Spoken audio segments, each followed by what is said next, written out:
toujours. man tamit lépp lu may wax su ma koy argumenté naa convaincre. waaw mais est-ce que Thiat tamit nekkul ci logique bi mu nekkoon depuis le début parce que nag man mi en tant que kuy gëstu. actualité je vois que ni Thiat ci logique ba mu nekkoon 2022 2023 sur cette même logique la nekk. 2011 parce que.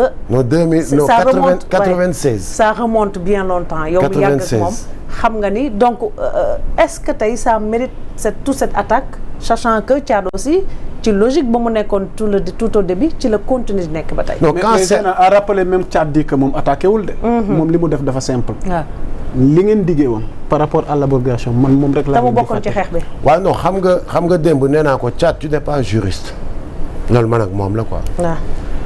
ma ne ko j'espère que li nga taxaw di wax nii dem nga consulter des juristes des honnêtes juristes surtout ñu wax la li ngay ñu xamal la li ngay wax foo koy teg ci lan nga koy teg ci yan axe. juridiquement. parce que man waxuma c'est-à-dire xam nga tel que je connais Thiat waxeewul bakkanam. comme man waxeewuma suma bakkan. sérieusement quoi. mais le débat est technique hein. Merci beaucoup. Quand le débat est technique, moi je préfère vraiment me taire. Voilà, je préfère d'aller consulter des juristes. ne leen lii lan la. ñu waxal ma lan la. moi c'est tout ce que je lui ai demandé hein. mais pour taxaw défendre boppam wala mbëkkante gàjjante. non mën na ko. loolu moom duma ci dugg. mais juste. dafa am loo xamante ni des fois daf may reetaan loolu. Zeyna dina leeral de. non dafa am loo xam ne am na ñu ne sax. dafa am moom ngay tontu. xaw ma fu muus daan naa ne ñeex dafa tëj maa ngi ñëw. dafa am loo xamante ni des fois daf may reetaan loo. parce que après la sortie de Thiat. waaw ma gis suma benn vidéo boo xamante ni l'émission date de 10 jours ci ginnaaw. am na 10 jours c'est vrai. am na 10 jours ci ginnaaw. et quand même je parlais. on ne parlait pas sax de opposition wala d'activiste wala de politicien. Le journaliste m'avait dit que ni d'après certains ñu ngi naan dëkk bi dafa dëgër dafa metti. mooy vidéo bi viral actuellement. waaw d'après certains ñu ngi naan dëkk bi dafa dëgër dafa metti. ma ne ko oui. ma ne ko c'est certain yooyu ngay wax noonu mooy ñi nga xamante ni dañu nekkoon ci toog muy dox. alors que les robinets sont fermés loolu amatu fi ndax Diomaye ak Sonko ils ne sont pas dans ça. fi muus doon ñaañee ñeex. foofu looloo teg. moi je faisais allusion waxuma woon saa ñu jël ko. non sérieusement quoi. non coïncidence am waa APR la. dañoo jël vidéo bi antidaté ko maanaam synchroniser ko ak actualité gu mu ji.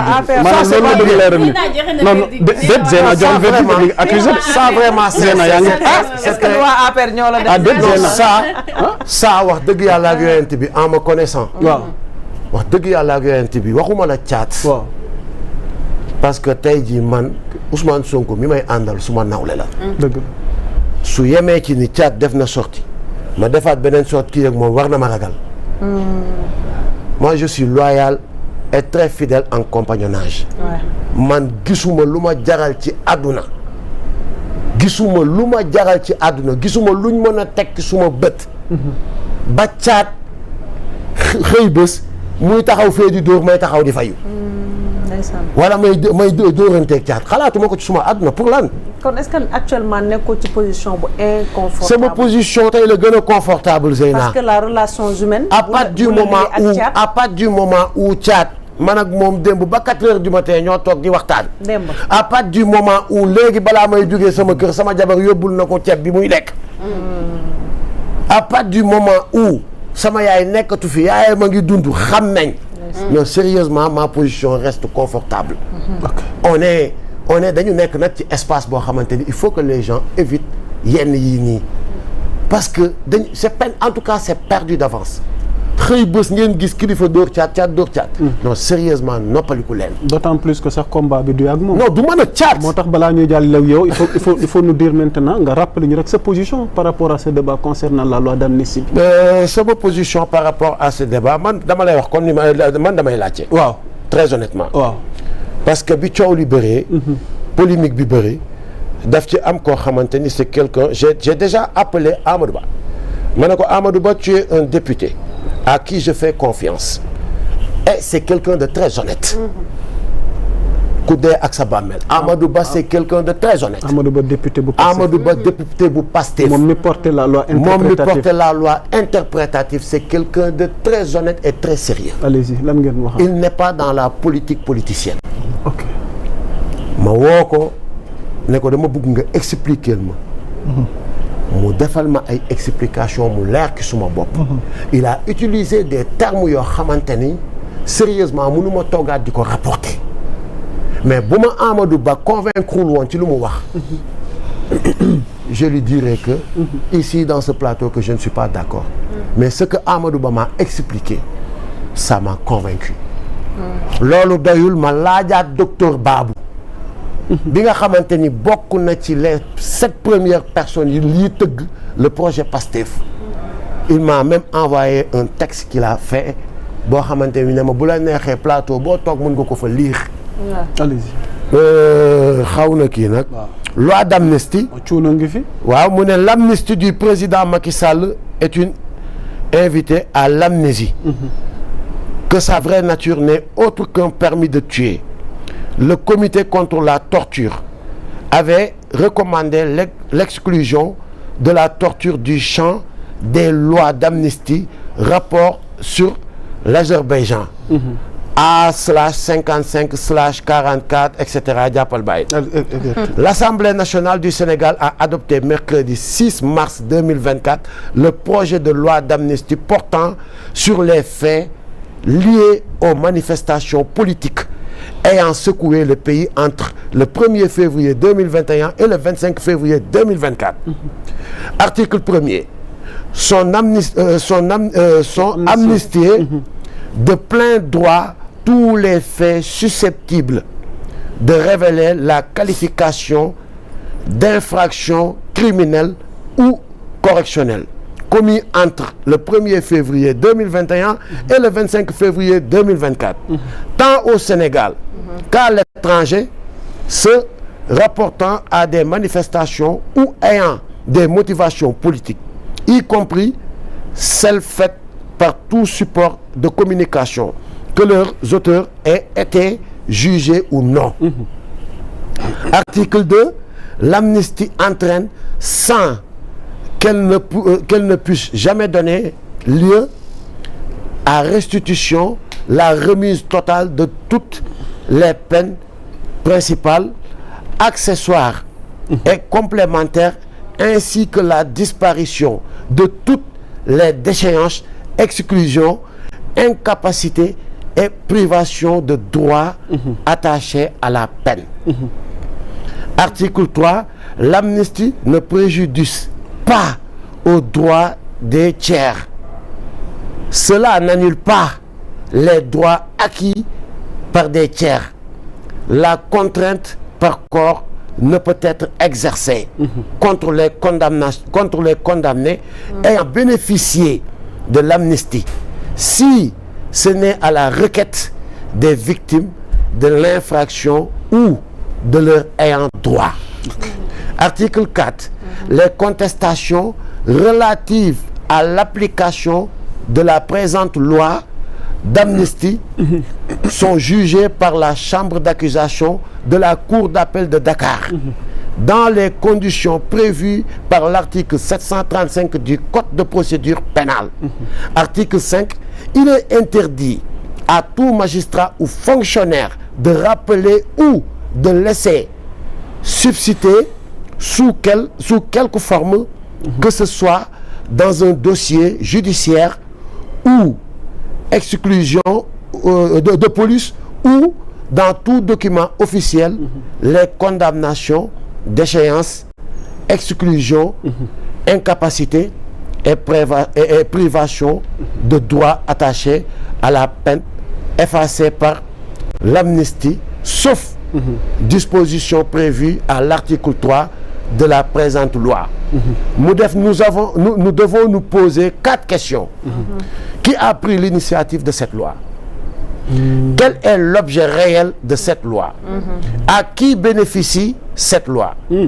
Qui a voté pour, qui a voté contre?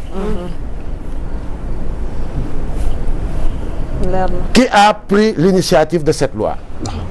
Le projet d'amnistie avait été annoncé par le président Macky Sall à l'occasion du lancement du dialogue national le 25 février dernier, dans une volonté d'apaisement de l'espace public, de l'espace politique, de réconciliation et de dépassement selon la présidence sénégalaise. Quel est l'objectif réel de la loi d'amnistie? Cette loi d'amnistie permettra de pacifier l'espace politique et social, de l'affirmer davantage. Notre cohésion nationale est de maintenir le rayonnement démocratique, raffermir le rayonnement démocratique de notre pays, avait déclaré le président Macky Sall. Le projet de loi d'amnistie survient alors que le Sénégal est plongé dans une crise politique à la suite de l'annonce par le président Macky Sall du report de l'élection présidentielle qui devait se tenir le 25 février. Cette décision, dénoncée comme un coup d'État constitutionnel par l'opposition et les organisations de la société civile, a déclenché des violences meurtrières dans le pays. En réalité, candidature de Bassirou Diomaye Faye validée. Impossible pour Amadou Ba de gagner. Tentative échouée du report de l'élection. Loi d'amnistie pour protéger APR. À qui bénéficie l'amnistie? Point d'interrogation. La loi d'amnistie adoptée par l'Assemblée nationale devrait permettre à des centaines de citoyennes sénégalaises en détention suite à des événements et à des manifestations politiques de recouvrer la liberté souple. Cette loi pourrait bénéficier également aux responsables du parti dissous PASTEF, Ousmane Sonko et Bassirou Diomaye Faye, candidats à la présidentielle, tous deux en détention pour vol de portable, appel à l'insurrection, atteinte à la sûreté de l'État, trouble à l'ordre public, entre autres charges. Selon la ministre de la Justice, Aïssata Tall Sall, qui défendait le projet de loi devant le Parlement en vertu de l'article 1 de la loi, toutes les infractions criminelles sont comprises dans le champ d'application de la loi d'amnistie. Coupant court aux interpellations de députés de l'opposition, notamment ceux de PASTEF, qui craignent que des crimes de sang ne soient concernés par l'amnistie. Cette loi bénéficie aux autres de crimes de sang commanditaires et commandités. Qui a voté pour et qui a voté contre? Qui a voté pour et qui a voté contre? C'est docteur Amadou Ba. Ok. Lui aussi il s'appelle Amadou Ba. Docteur Babou. Docteur Babou il s'appelle Amadou Ba. C'est docteur Babou. Pour nous différencier quoi Amadou Ba. Merci beaucoup. Député. Donc voilà quoi. Ma liraat ko. Sérieusement. Non. Ma ne ma xëyaat. Ma jokkoowaat ak docteur ma liraat ko. Très honnêtement. mooy comme li ma wax quoi dañu nekk ci loo xamante ni dafa am fu ñu jógee. dafa am fu ñu jógee mu sori lool. bi ñuy engagé wu Jambar on avait 16 ans.